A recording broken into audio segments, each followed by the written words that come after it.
Assalamualaikum warahmatullahi wabarakatuh, rekan-rekan sekalian, kawan-kawan channel ada aja kehidupan. Sini saya Akbar, adalah video pertama saya nih, atau video yang perdana saya ciptakan setelah sebelumnya saya membuat video-video tentang sahabat ya, para sahabat Nabi dan juga kisah salah satu sahabat Nabi yaitu Abu Bakar As-Siddiq. Nah, hari ini saya mencoba untuk berusaha share juga tentang apa yang kita ingin berbagi di situ, baik itu masalah atau pembahasan tentang agama atau mungkin pembahasan tentang pengetahuan umum atau pembahasan tentang masalah-masalah yang bisa kita angkat yang lagi tren hari ini.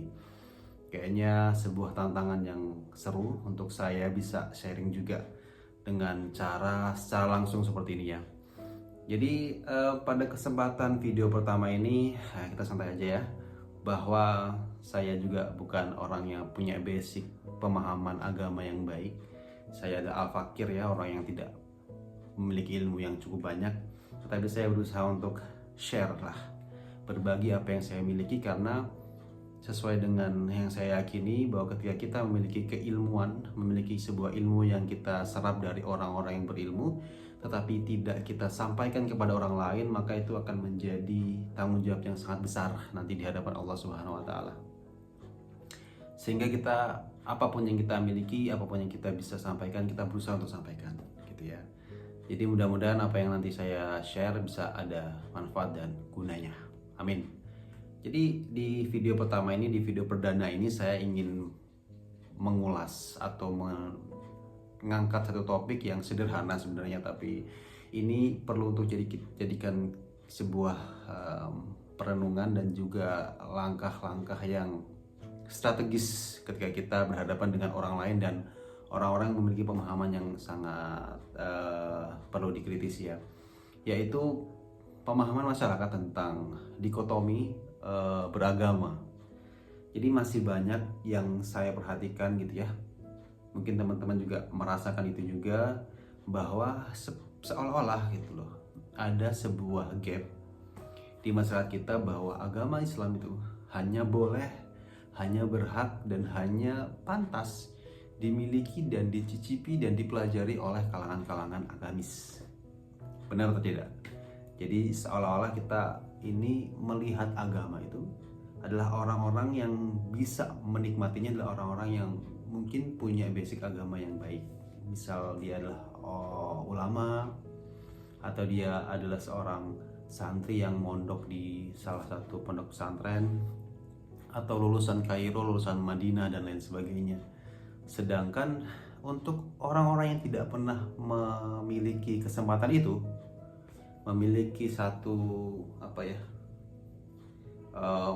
kesempatan untuk belajar agama dengan akses yang seperti itu, seakan-akan kita nggak bisa untuk mendekatinya. Bahkan agama itu tidak berhak, tidak mudah, tidak gampang diakses bagi mereka yang disebut sebagai ahli maksiat. Maka tidak jarang teman-teman sekalian ya, para jamaah ada kehidupan channel saya, jadi banyak kawan-kawan juga di tempat saya bekerja itu merasa bahwa saya tuh nggak pantas lo belajar begitu, saya nggak pantas belajar agama yang terlalu tinggi derajatnya, karena saya adalah masih berjibaku dan berlumuran dengan kemaksiatan. Ini kan sebenarnya sebuah hal yang sangat harus kita perbaiki ya. Seolah-olah agama ini hanya dimiliki oleh satu pihak tertentu, satu golongan tertentu, dan menafikan golongan yang lain. Padahal jelas dalam Al-Quran tertera, wa ma arsalnaka ila rahmatan lil alamin, maka tidaklah diutus Rasulullah SAW itu kecuali sebagai rahmat bagi semesta alam. Nah, rahmat bagi semesta alam ini sebenarnya untuk siapa gitu loh? Apakah hanya untuk orang-orang yang beragama saja, yang memahami agama lebih baik, ataukah semua orang atau semua makhluknya Allah, termasuk orang-orang yang memiliki kecenderungan atau memiliki lingkaran yang masih belum bisa bergerak pada kebaikan? Saya rasa dan kita pasti semuanya percaya bahwa kebaikan itu berhak untuk dimiliki oleh siapapun. Kebaikan itu berhak dimiliki oleh orang yang bahkan masih bergumul dengan kemaksiatan.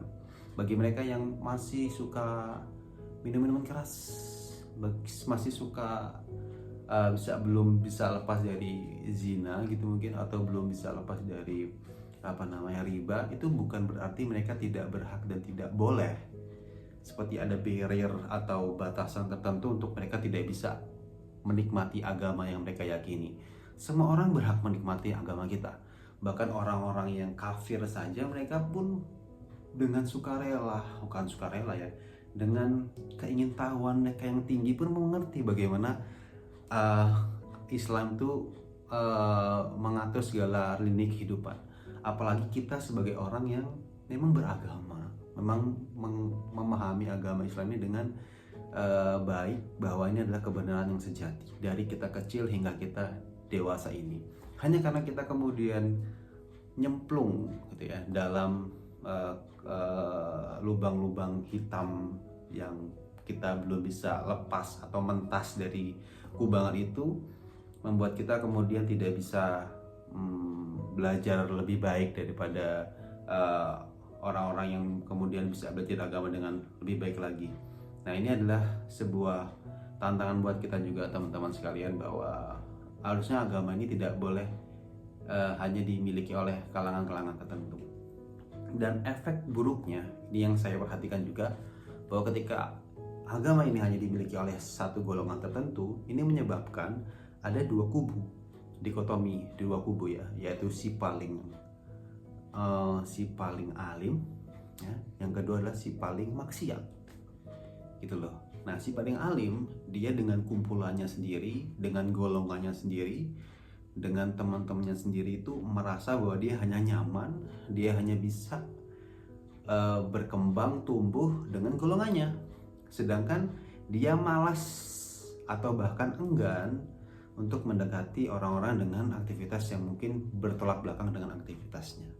Di sisi lain, di kubu si paling maksiat, nah ini jadi masalah ketika mereka menginginkan ada perubahan dalam hidupnya, tapi mereka tidak ada satupun orang-orang yang ingin menyentuh hati mereka untuk berubah gitu kan. Ya, sebagaimana saya dulu juga yang merasakan itu. Jadi membuat kita itu desperate itu, atau putus asa mencari pelampiasan atas kegelisahan dan dan keresahan, sehingga tidak banyak, tidak jarang kadangkala orang yang mengalami desperate itu dia minum minuman keras, dia mencari pelampiasan dengan hal-hal yang tidak sepatutnya ya. Padahal sebenarnya dalam hati kecil mereka tuh mereka ingin mendapatkan perubahan yang hakiki, perubahan yang membuat mereka lebih baik lagi dan lepas dari masalah-masalah yang semakin besar. Tetapi tidak ada satu cahaya hidayah itu dari teman-temannya atau dari golongan-golongan yang si paling suci itu tadi. Nah, sehingga ya di masyarakat kita timbullah satu pemahaman bahwa ya mau belajar agama tuh ya modelannya kayak modelan ustadz, modelannya kayak modelan santri. Kalau modelan kayak kita nih kayak pakaiannya kayak preman, kayak orang-orang jalanan nih kayaknya nggak pantas gitu loh belajar agama, kayaknya nggak pas gitu loh. Nah, ini sebenarnya kesalahan yang sangat fatal ya, yang harus kita benahi bersama-sama. Dan itu yang pertama ya. Yang kedua juga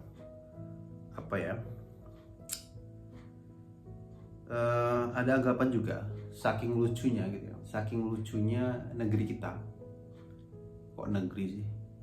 Saking lucunya keadaan masyarakat kita juga, karena mungkin efek dikotomi yang sangat jauh tadi itu ya, si paling maksiat dan si paling suci, si paling ibadah itu, sehingga membuat si paling maksiat itu melihat si paling ibadah dengan standar-standar yang sangat minimal terhadap agama Islam. Semisal begini ya, orang itu cukup dikatakan alim ketika dia melaksanakan sholat 5 waktu dan membaca Al-Quran. Orang yang baca Quran dan dia sholat 5 waktu, itu bagi mereka tuh, ini nih orang alim nih. Wah, luar biasa dia alim. Nah, kenapa kok dia dibilang alim? Dan dia lo sholatnya 5 waktu, dia lo sering baca Quran. Bayangkan, orang yang sholat 5 waktu dan baca Quran dikatakan alim. Begitu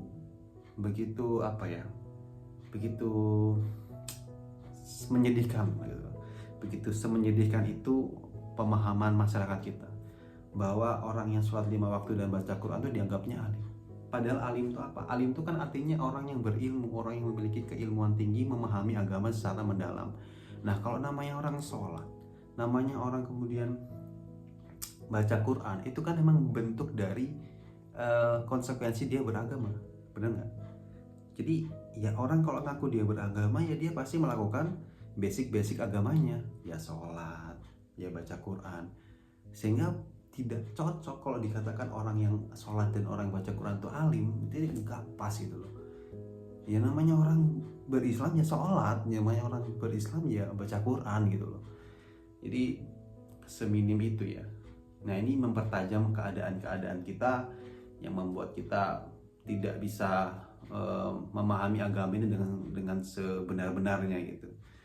Jadi di zaman fitnah ini emang tantangannya sangat besar sekali, bahwa pemahaman agama kita, pemahaman kita terhadap agama kita sendiri itu sangat jauh dari kata ideal ya. Di sisi lain juga banyak orang juga mengatakan bahwa ketika kita ini yang mempelajari agama, misal kayak saya yang masih sangat minim lah pemahamannya ya, masih sangat rendah sekali lah untuk memahami agama dengan baik ini ya. Semuanya belajar bareng-bareng, teman-teman juga belajar, kita semua belajar bareng-bareng untuk menjadi lebih baik lagi.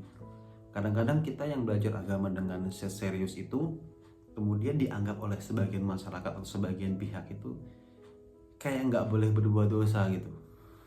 Memahami, ngerti nggak teman-teman, atau relate nggak? Jadi ketika kita belajar agama, kita sering ngaji gitu ya, mingguan gitu, terus ketahuan kita kadangkala apa ya, ya sholatnya kurang tepat waktu lah gitu, terus dianggapnya, loh kamu kan ngaji, maksud kamu sholatnya begitu gitu. Kayaknya kita ini seolah-olah harus langsung suci gitu, kayaknya seolah-olah kita harus langsung sesuai dengan kaidah yang sempurna dalam beragama gitu loh. Ini juga satu pemahaman yang salah teman-teman sekalian, jamaah ada aja kehidupan.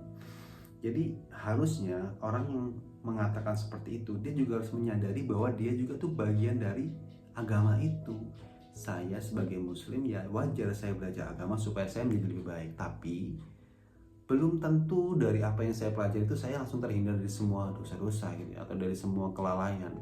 Begitupun dengan Anda yang mengatakan bahwa saya itu berbuat dosa, harusnya Anda juga berkaca dan mempelajari Islam dengan lebih baik, sehingga Anda tidak melihat seseorang yang belajar agama itu sebagai orang yang salah gitu loh, orang yang selalu harus suci. Tidak, kita itu sama-sama dutanya Islam, kita sama-sama orang yang membawa Islam supaya menjadi sesuatu yang paripurna di hadapan muslim yang lain, atau bahkan di mata seluruh kaum di seluruh dunia, supaya menjadi sebuah pelopor kebaikan bagi semua orang gitu kan. Jadi tidak bisa kita sesama muslim itu juga menyudutkan satu sama lain karena ada yang minus, ada yang tidak pas dari aktivitas saudara kita sendiri. Jadi ya harusnya kalau kita melihat saudara kita yang kurang pas, ya kita tidak bisa menjudge dia yang ngaji kok malah kayak gitu. Ya harusnya kita juga berusaha bahwa kita juga orang yang tidak sempurna, belajar juga dengan lebih baik, sehingga sama-sama saling mendukung, saling support gitu ya. Nah, mungkin itu yang ingin saya sharing di video pertama saya. Mudah-mudahan ada mindset atau ada insight baru yang bisa kita pelajari bersama-sama. Untuk next video-video yang akan saya share, mudah-mudahan ada ide dan ada juga wawasan baru yang bisa kita bagi bersama-sama. Untuk itu teman-teman sekalian, ada aja kehidupan, monggo silakan kalau ada yang ingin komentar, dan jangan lupa juga like dan juga subscribe kalau mau. Kita bisa share-share lagi apa yang ingin kita bahas nanti. Untuk itu begitu saja yang bisa saya sampaikan, mudah-mudahan bermanfaat. Sekali lagi terima kasih, jazakallah khair, jazakumullah khair. Assalamualaikum warahmatullahi wabarakatuh.